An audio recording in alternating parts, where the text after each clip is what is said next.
안녕하십니까, 행복창조입니다. 주말 잘 보내셨습니까? 비가 다음 주에 한 번 더 온다고 하는데, 비가 오고 나면 날씨가 좀 시원해지지 않을까, 그런 희망을 가지면서 우리나라 정도 이제는 하방에 대한 우려는 없다, 이렇게 단언하고 싶습니다. 하방은 이제 완전히 다졌는데 다들 아시겠지만 연준 의장의 말을 잘 들어보면 결국은 긴축에 대한 우려가 조금 더 크고, 그리고 그거보다는 그 이면에 미국을 다시 공고히 경제력이나 군사력이나 기반을 다지는 데 있어서 여기서 금리를 더 올리면 돈을 구하는데 굉장히 어려움이 있다. 그러니까 그 속뜻은 그냥 이대로 계속 갔으면 하는 바람이 있고, 잘 되면 경기가 연착륙이 되면서 금리를 한 0.25 정도만 내리면 더 좋겠다라는 이면을 저는 읽었습니다. 물론 아니다라고 말씀하시는 분도 있겠지만 저는 그렇게 받아들이고, 그러한 시나리오 속에서 계속해서 바닥을 다지고 있고 상방으로 보고 있다고 말씀을 드렸습니다. 중요한 거는 바로 이 지점입니다. 우리나라 연결 차트인데, 가만히 보시면 8월 17일 날 저가 326.25, 325는 지지를 하였습니다. 그리고 8월 18일 날도 325는 지지를 하였고, 그러니까 이때가 가장 큰 공포였습니다. 하지만 우리나라는 버텼다. 그리고 121선을 한번 올라가는 듯 하였으나 잭슨 홀에 대한 불확실성이 이 시장을 지배하고 있다. 엔비디아는 핑계일 뿐이다, 이렇게 보는 거고, 그래서 이때도 선물 327.5를 지지를 하였다.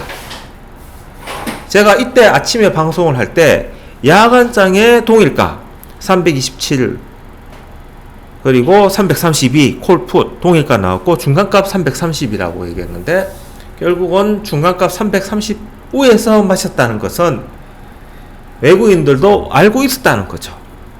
그러한 시나리오를 갖고 금요일 밤에 봤는데, 아니나 다를까 327.5는 지지를 하고 332에서 마쳤습니다. 그래서 야간장에 금요일날 야간장을 가만히 보시면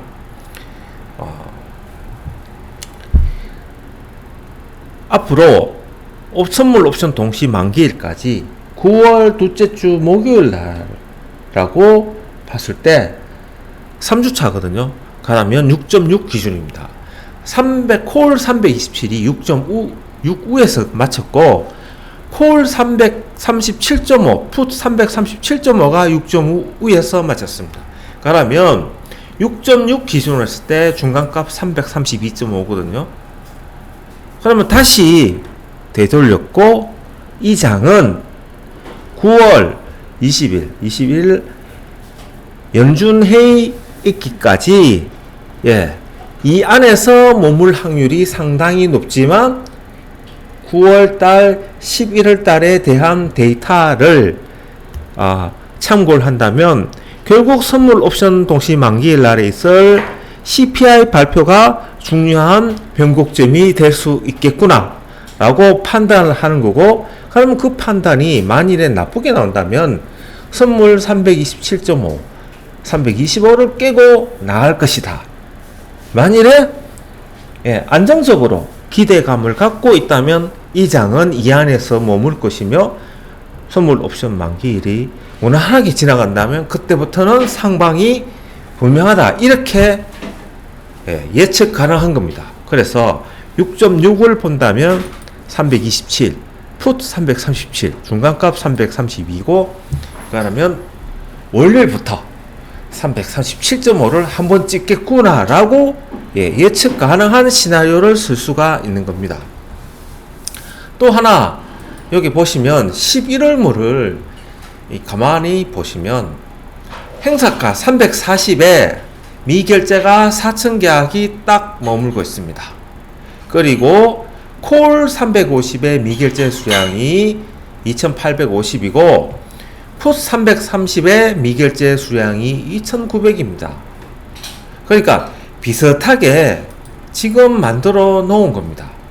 그러니까 340이 10월 물은 340 기준으로 위아래 흔들고 가겠구나 라고 이야기할 수 있고, 그러면 9월 물은 330이 기준이구나 라고 판단이 가능한 거죠.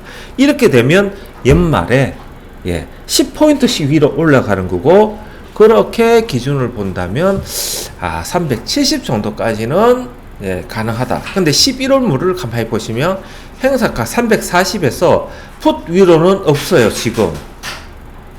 그러니까 차월물에 봤을 때 지금 9월 물 선물 옵션 동시 만기일 지나고 난 다음에 11월 물에 이 미결제 풋 쪽에 미결제를 가만히 보면 우리나라 시장이 어디까지 상승할 수 있을지를 예측 가능하다라고 말씀드릴 수 있습니다. 그러니까 지금은 일단 하방은 아니다. 이거 하나 팩트는 분명하다. 그러면 주식을 하시는 분들은 어떻게 됩니까?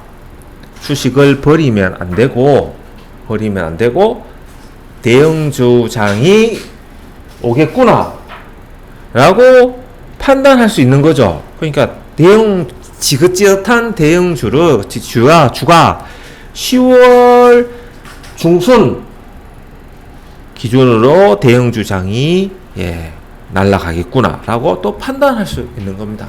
그래서 결론을 다시 한번 말씀드리면, 일단 선물 337.5까지는 가겠다. 근데 337.5 가까이 가면 좀 위험하다 이렇게 판단하고, 337.5 가까이 간다면 그때 장이 어떻게 움직이는지, 그때는 무엇을 봐야 되냐? 투자자 포지션. 투자자 포지션에 이 337.5 위에 이 340가 풋 340가 345 여기에 풋 매도 금액으로 바뀌면서 내가 쪽에 바뀐다면 한번 기대해 볼 만도 하다. 하지만 콜 쪽에 340의 이 금액을 변화도 잘 봐야 됩니다. 왜냐하면 340 밑으로 이 내가 쪽은 굉장히 미미하잖아요. 그러니까 340은 넘어가기 힘든 구조로 되어 있다. 이렇게 판단할 수 있는 거죠. 그러니까 만기, 지금 기준으로 봤을 때는 만기일은 선물 335, 337.5 사이에서 끝이 날 확률이 높다고 또한 시나리오를 쓸 수가 있는 겁니다. 그래서 이번 주는 선물 337.5까지 갈 확률이 높은데 이때 가고 난 다음에 장이 외국인들이 다시 콜 매도가 난다면 그냥 갇힌 장이다 라고 판단할 수가 있다. 그리고 9월 CPI가 발표되는 그때까지는 그냥 위아래 막 흔들면서 갇힌 장이다. 공포를 더 주면서 이렇게 판단할 수가 있는 거죠. 다양한 시나리오를 세울 수가 있지만 지금 나오는 것을 볼 때는 올해 우크라이나 쪽에 식량 수급이 최악으로 간다면 그것이 밀 가격이 폭등할 거 아닙니까? 그러면 인플레이션을 또 유발시키거든요.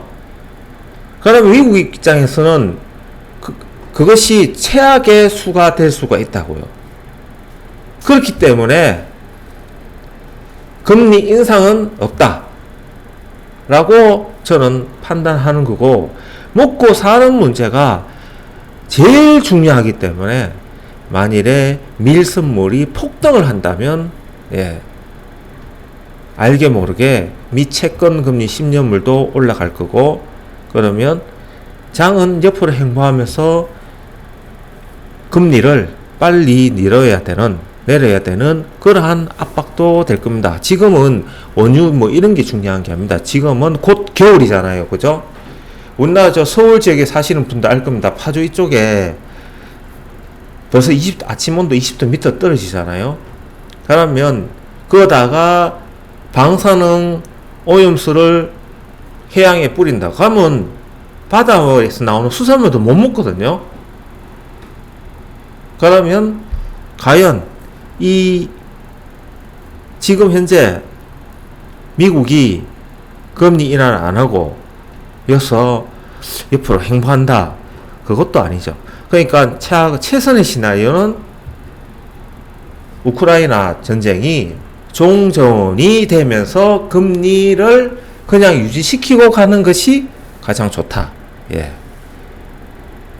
지금 시나리오로 세울 수 있는 거는 누구나 생각할 수 있는 이 시나리오입니다. 그래서 지금 만약 주식을 가지고 계신 분들은 수산주 한 2, 3개월 꼬르박겠지. 하지만 결국은 미국이 용인했다는 거는 미국 뒤에 있는 금융 세력, 그죠? 그리고 방산, 군사, 그 세력, 엄청난 세력들이 비호를 하고 있다고 봐야 되기 때문에 과연 모르고 했을까? 그런 관점에서 때는 2, 3개월 수산물 관련 종목들이 죽을 쓰겠지만 분할로 매수한다면 결국은 먹을 수밖에 없다. 올해 밀착한 꽝이기 때문에 결국은 수산물 먹을 수밖에 없고 수산물 관련주가 올 겨울부터 12월부터는 폭등할 수밖에 없다. 이런 또 단순한 논리로 접근을 한다면 수산 쪽에 뭐 사조나 동원이나 아주 짭짤하겠죠, 그죠? 분할로 매수하는 것도 괜찮다고 봅니다. 이유가 어든 간에 저는 9월 중순 지나면서부터는 이 장이 총선 수산물 그리고 엔비디아 됐기 때문에 테슬라, 애플, AI는 좀 그렇죠, 그죠?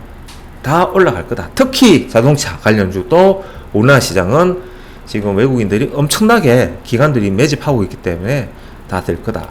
단, 축산 이쪽이죠. 축산 이쪽은 아닐 것 같아요. 잠시 반짝하겠죠, 그죠? 그렇게 시나리오를 세워봅니다. 남은 시간 좀 편하게 쉬시고요.